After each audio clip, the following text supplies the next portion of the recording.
Welcome to, I think we're going. Hello, welcome to Myth Club Live. This is a live show, live stand-up show, and this is minute one. My name is Joel Marshall,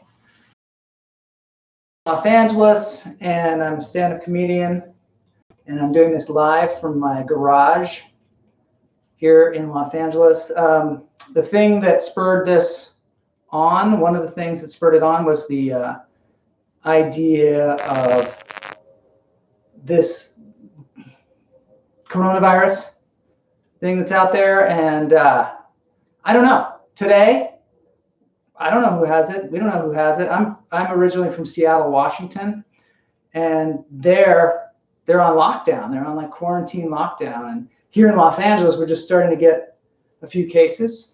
Hopefully, I'll look back on this and laugh and say, oh, that was such a hoax or whatever, but I'm not taking any real chances.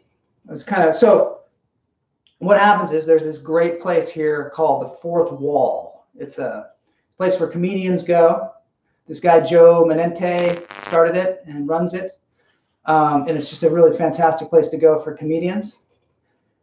And they have this thing that's like an improv mic. A couple times a day, you can go in there. What you do is you pay $5 and then you do improvisational comedy. There's a group of comedians there. And usually comedians are hilarious, but they don't necessarily they don't make the greatest audience all the time. And I think, why is that? I think it's because they're trying to think of something funny to say. And they're trying to let you do your thing, but they don't want to talk over you. But their mind is always thinking, like, what am I going to say when I get up there? And so that makes for a lot of people that are maybe looking at their material.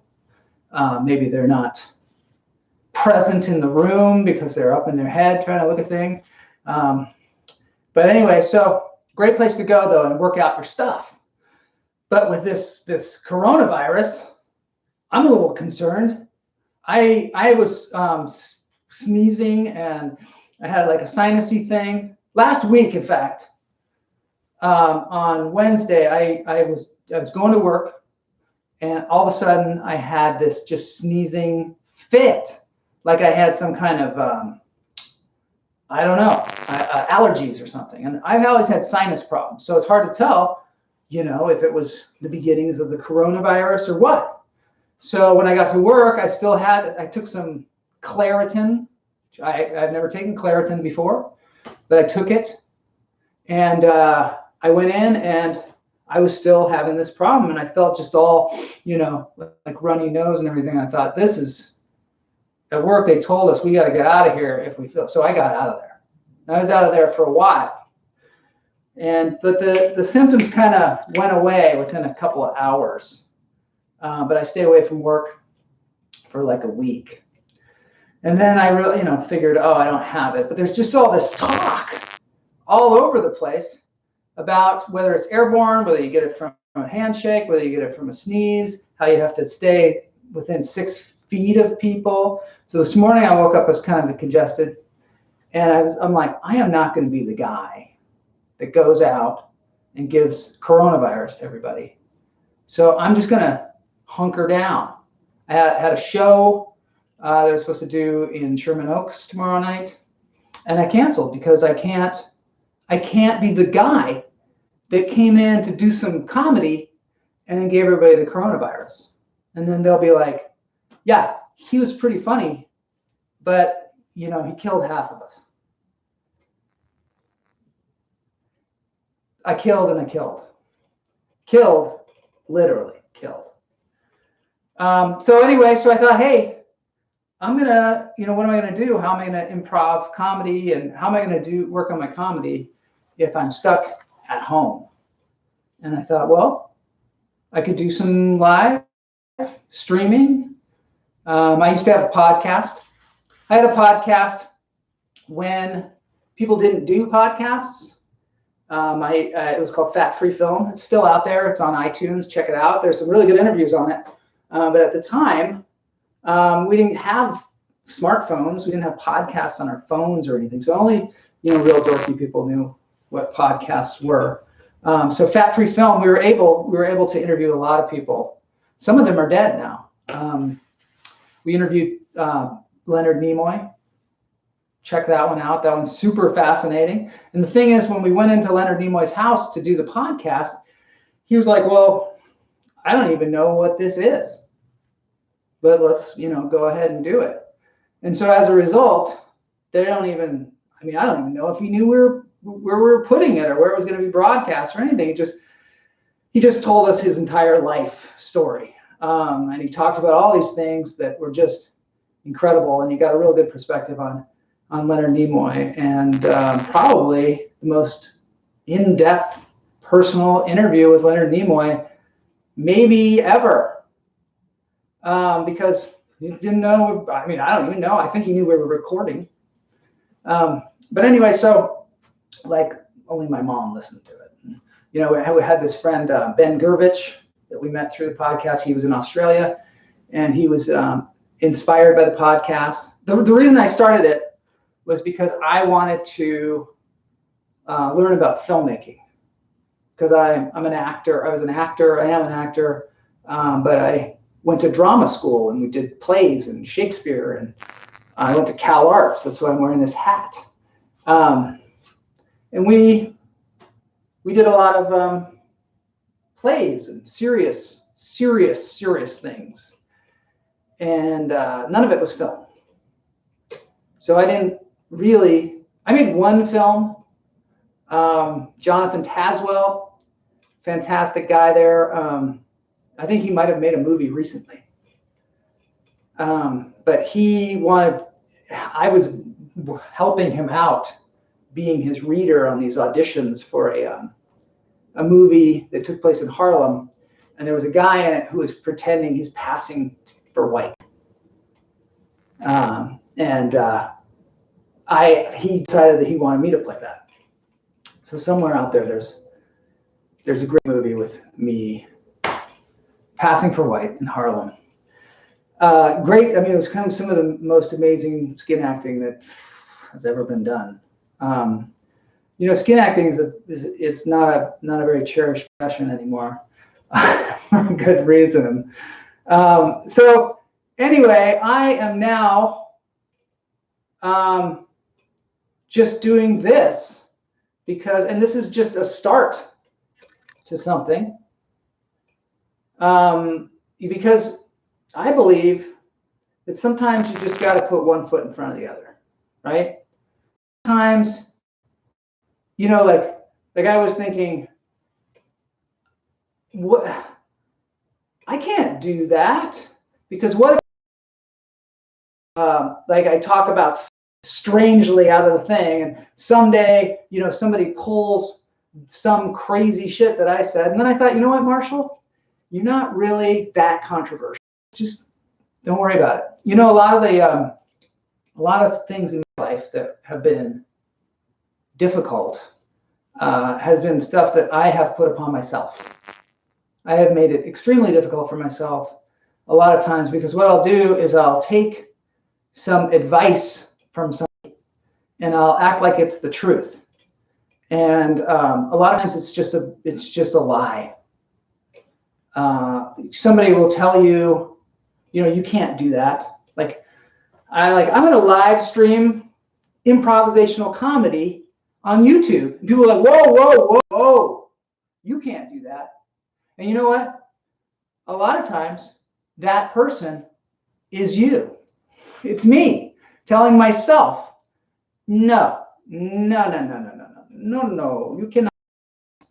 Because what if people see how, all you're working out your comedy and it's not funny? I think that probably nothing that I've said so far has been funny, but it would be hard to tell anyway, because nobody's here. So I'm going to have to work that out too. I probably will get a laugh track, or maybe eventually when the coronavirus is over, I will get an audience But until then, my audience is you. And do I have anybody yet? Nope, nobody yet. So what we're going to do in this improv mic is we're going to get topics and just, I'm usually going to get them from people, but there are no people yet. So I got to work that out. I got to work out like when this thing's happening and how often I'm going to do it, and you know, whether I'm a lunatic or not. The fact is, regardless of whether anybody watches this, I'm working out my comedy. And this is just kind of a workshop here right now so far. Maybe it'll evolve into something else, but for now it is a workshop. I am working on a show that I'm going to do in Edinburgh at the Edinburgh Fringe Festival, hopefully, if there is one, because I don't know, everything seems to be being canceled. But the show is called Myth Club. So far it's about an hour long. It's a lot of my comic material. A lot of it's about growing up in Seattle. Some of it's just about my life and other stuff. That's an example of one of those things. I tend to talk about my life, tell stories, and there's jokes in there. And you know, somewhere somebody said, "Hey, you can't talk about yourself in your comedy." And I don't know why somebody would say that. So people say the weirdest stuff. I think probably what they're trying to do is protect themselves from having to do anything risky. So if you do something risky, they're going to be like, "Oh no, he did it. Now I'm going to have to do it." Or now if I don't do it, I'm going to feel bad about myself. And that's just you getting in your own way. And I do this all the time. You know, like today, I don't even have the microphone doesn't even have a cord on it. And before I started recording, I thought, somebody's going to say, "Hey, the microphone doesn't even have a cord on it." And they'll notice it's not a wireless mic. So what? I think you can hear me. But in the future, maybe I'll get my amp over here. So I'm going to take a topic. I got this website. I just found this website, and it generates random topics. Random topics. I grew up. Where did you grow up? It says. Where did I grow up? I grew up in Seattle, Washington. Actually, I'm lying. I grew up in Edmonds, Washington. Edmonds is a great town. We used to call it Deadman's, but we were kind of jerks. It rained a lot. You know, nobody will tell you anything different. I mean, there are people that go up to the Seattle area and say, "It doesn't rain a lot," but they just haven't been there for very long, or they were there in that one year where it didn't rain. So it rained a lot. It was kind of depressing. When the winter would come, there'd be like cloud cover that would come in, and the sky would be white. Just white. Not cloud. I mean, it doesn't look like clouds. It just looks like just white sky all the time for the rest of the winter. And I remember when that white cover would come in, I would think, well, at least I can go skiing. That was always the thing. When I got really depressed, I'd be like, well, at least I can go skiing. And so when the sky turned white like that, it's like you had no depth perception. Here in Los Angeles, it's a little like that because the sky just blue all the time, and there's hardly a cloud in the sky most of the time. But it is, so you lose that perspective. But blue has a kind of depth to it. Blue is kind of, you know what I like is when you take off in an airplane. And there's that time where you go through the clouds. You just go through the clouds, and you see the clouds, and then it all turns white outside, and then you're above the clouds. And that is like worth the price of admission, right? You get up there above the clouds. I remember the first time I got up above those clouds like that, I thought, well, not the first time, because I was probably like 2 years old, but first time I was able to actually cognate and have like an idea. I looked out there and I thought, well, at least I know it's not going to rain up here. You're like above the clouds, there's not going to rain. It's a weird feeling. And it's beautiful. It looks like a land of clouds, like you could just dive into it, swim around. And flying is just the weirdest thing because it is impossible. I mean, it seems impossible. This air that I'm in right now, just this air, it's not any different than what a huge metal airplane flies in. Somehow it can use this air. Somehow it uses this air to lift, and you're like, well, what happened? The wing is shaped in a certain way so that the air flows slower on the bottom part, or maybe on the top part, and faster on the bottom, and faster on the bottom, slower on the, and somehow that lifts the gigantic plane up into the air, and you fly. But that's impossible, right? That's impossible. And at least birds are light, and they flap their wings. Still, you'd have to really have some hefty wings to do that. But then the whole idea of an airplane, I don't know, there seemed like for a while there, a lot of airplanes were falling out of the sky. And I was thinking, well, maybe the thing that got the airplanes up in the air in the first place were just our collective consciousness just wanting it to happen. Just wanting those planes to fly, because it just makes it so much easier. So we just all decided, you know what, we're just going to have that. I kind of thought that about radio too, that was probably originally, radio just seems so impossible. You could carry these, like, I don't know if anybody does it anymore. I guess we could talk about phones, but a phone, you carry this phone around, and somehow you can talk to people, you can communicate, text, you can get on Instagram, you can take pictures and send them, but there's nothing attached to it. There's nothing attached to it. We even forget this. There is nothing attached to this thing, and somehow all this stuff just goes out to everybody, and we receive it. And I think it's kind of impossible, right? It seems utterly and completely impossible. But it's there, and sometimes I think it's there because we want it to be there. We all want it to be there so bad that it just shows up. There are people that say we, as human beings, manifest everything in the world, and we can kind of see how most of the things that we see in the world are fabricated in some way. I guess in our world, like this building here, if there weren't humans that built this building, it just wouldn't exist at all. And likewise, the entire city, every single thing that you see that is man-made, somebody figured it out in their head first, and then communicated it to another group of people, and then they all built it. But there are some people that say your entire life is that there's just all these molecules, and our collective minds are building this world that we're living in.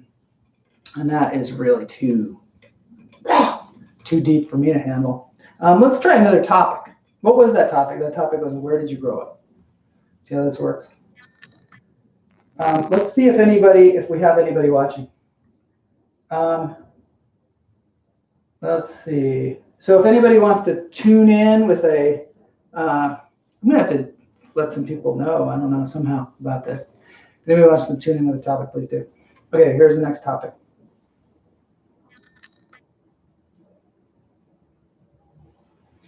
Do you prefer, these are actually questions. I'm going to try something else later, but do you prefer to cook or order takeout? Well, I don't like takeout. I don't like takeout at all. Ordering takeout, see, that's actually two choices of two things that I don't like to do. I don't like to cook, and I don't like to order takeout. I like either someone to cook something for me, which seems awfully selfish of me now, doesn't it? That I don't cook, but I would like someone to cook something for me. In Ayurveda, which is the Indian ancient cooking art or the ancient medical phenomenon of Ayurveda, which is just ancient knowledge of eating and health and all this stuff. They say that your food should be prepared by someone else, and it should be prepared with love. Otherwise, it's not nourishing to you. So I don't think, I don't know, takeouts, it's possible. They're making it with love and delivering it to you, and you can receive the love even though you never see them at all. But I don't feel the love in the takeout. I feel like it's really expensive, for one thing. I don't live in New York. In New York City, I guess everybody gets takeout all the time. It seems good. You see the people eating with the chopsticks and the takeout boxes, and they're eating Chinese food, and it looks so delicious. But every time I order takeout, just even for me and my wife, it's like $80. Doesn't that seem crazy? That seems crazy. So I don't cook. I don't do takeout. I do like to go to restaurants and sit down, and then someone comes and they're like, "Can I take your order?" And you order food, and then they bring it to you. Seems to actually it's less expensive than doing the takeout thing. And takeout, like you get it and then you put it on your own plates, and it feels like not that exciting anymore. But when somebody brings it to you and puts it on your table, and they're all fancy, that is just a great experience. I tried to be a waiter a few times, and it is a special skill. It's like, it's like being, it's like playing a role, right? Because nobody, I don't know, maybe there are people that want to just wait on people hand and foot and just be like abused. Maybe there are people that want to do that, but I don't like it. And people are cranky in restaurants. I host the original California Pizza Kitchen, which is in Beverly Hills. And a woman, Beverly Hills, rich, snobby person in the fur came in, and the restaurant wasn't full, but she pointed at a table where people were sitting. It was like a booth, pointed at it and said, "I want to sit there." And there were people sitting there. So I said, "Well, I can sit you in the table next to it." There was a table next to it that was exactly the same. And I said, "I can sit you in that table next to it." And she said, "No, I want to sit there." And so, I was kind of at an impasse. And the managers had told me that if you ever get into some kind of trouble where you don't know the answer and you need help, come and get a manager and we'll back you up. So I went and got this manager, kind of new manager. And I said, "This woman wants to sit in this one space." I said, "Just give me a minute." I went back, talked to him in private, said, "This woman wants to sit in this booth where people are sitting. Can we, what can we do?" And he said, "Don't worry, I'll handle it." So he went over and he talked to her, and I don't know what happened. He sat her in a different place or whatever. She left, maybe, I don't know. But about a week later, they called me in the office. The general manager called me in the office, and he said, "Joel, corporate got a letter. And there was a woman here who apparently you refused to seat her in the place where she wanted to sit." And I said, "Yes, yeah, this manager here, I talked to this manager because she wanted to sit in a place where people were already sitting." And so, what could I do? And you know what, the guy, I remember he was like, had his hands crossed up here, and he's like, "No, I don't remember that." But no, I don't remember that. And I was like, "What? You don't remember that? It was like a week ago. The lady had fur on. She wanted to sit in this one place, and I went and got you." It's like, "Nope." And I said, "You know what? I can't work here anymore." And I really needed the job. I was really like broke at the time. I had moved to Los Angeles. I had like rent. I think my rent was like $400. But to me, that was like an incredibly exorbitant amount of money. And so I had to leave. had to leave. I mean, I could have probably gotten a slap on the wrist or gotten written up or something like that. But you know that feeling of just like, you know, if you're not going to back me up, I don't know, I can't work here anymore. Can't do it because it's against my principles. Let's see what the next topic is.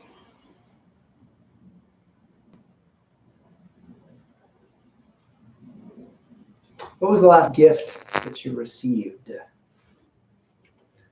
last gift, my wife loves to buy me gifts. She loves it, and she's really generous, really generous.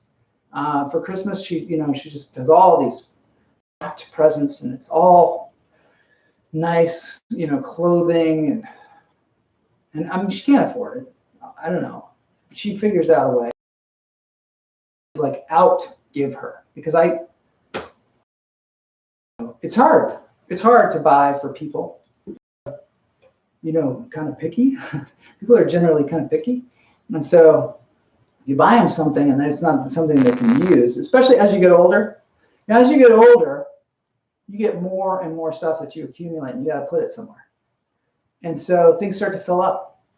You know how with your iPhone, Android, all of a sudden it's like your storage is full.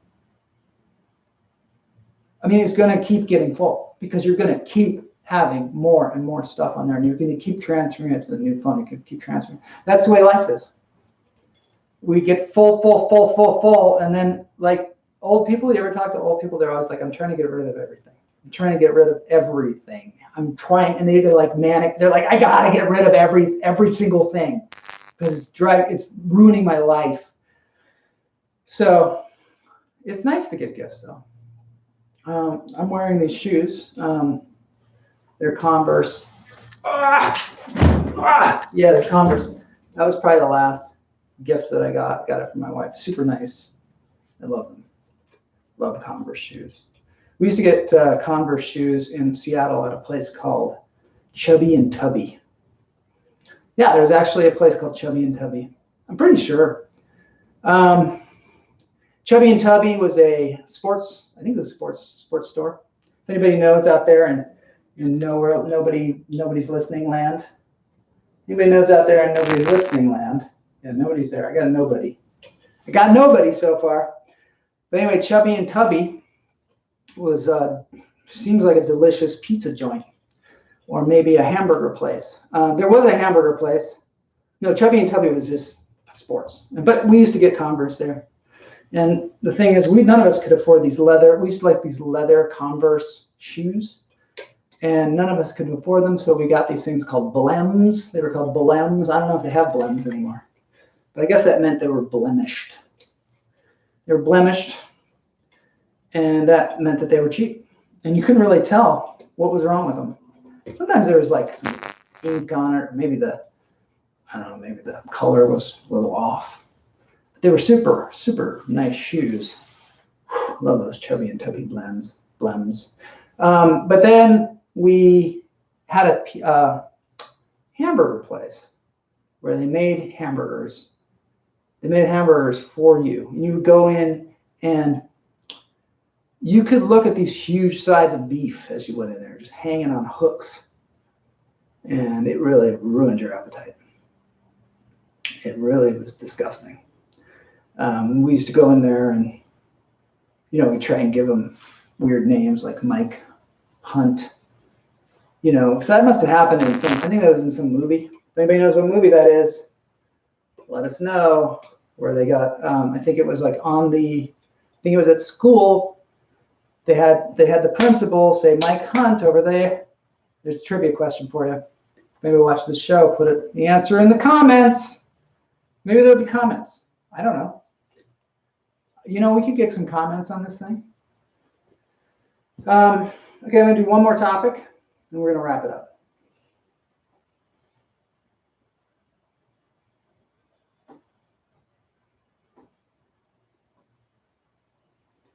Would you rather be tall and fat or short and well built?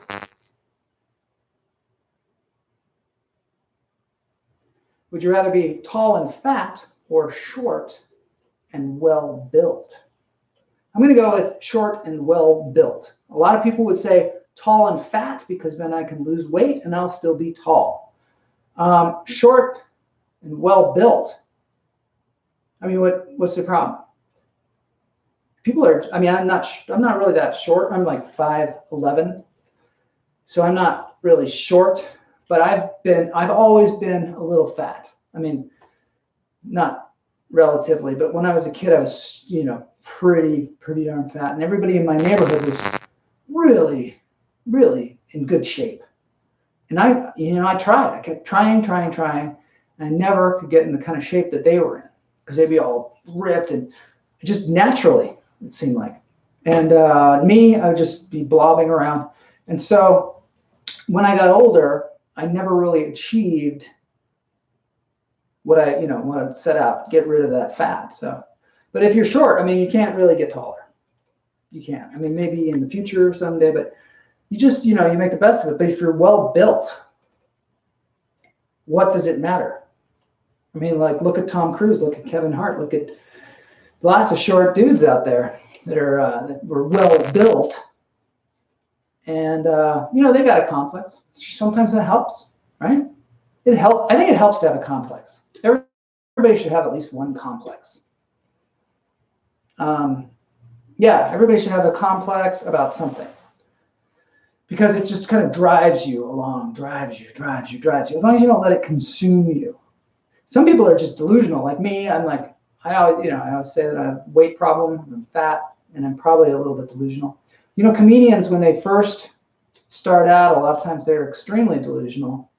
They look at the audience and think the audience is thinking something about them, and that usually they're completely wrong. They say, like, I know what you're thinking. You're thinking I gotta lose a few pounds. Or they'll be like, you didn't like that joke? Oh. Or they'll comment on their jokes. Nobody cares. There are some comedians that have been doing this for their entire lives and still are like, oh, you didn't like that one. Almost like it's your fault you didn't like that one. Because this is an actually funny joke. I've heard comedians actually trying to argue that this joke is funny when it's not funny at all. Well, I don't know if it's funny. It's not funny in that particular moment. That's the other thing, A joke can be funny in one room and completely unfunny in another room. And, that's, you win some, you lose some, right? You win some, you lose some. So this is the end of Myth Club 0. This is called Myth Club 0. We're starting with 0, episode 0. Thank you for all of you who have joined me in this beginnings. This is a beginning. It might be the beginning of the end with all this virus that's going on, but it might be the beginning of the beginning. So thanks for coming. Thanks for being here. Next time, I'll try and get some people to give me topics. All right, stay safe out there.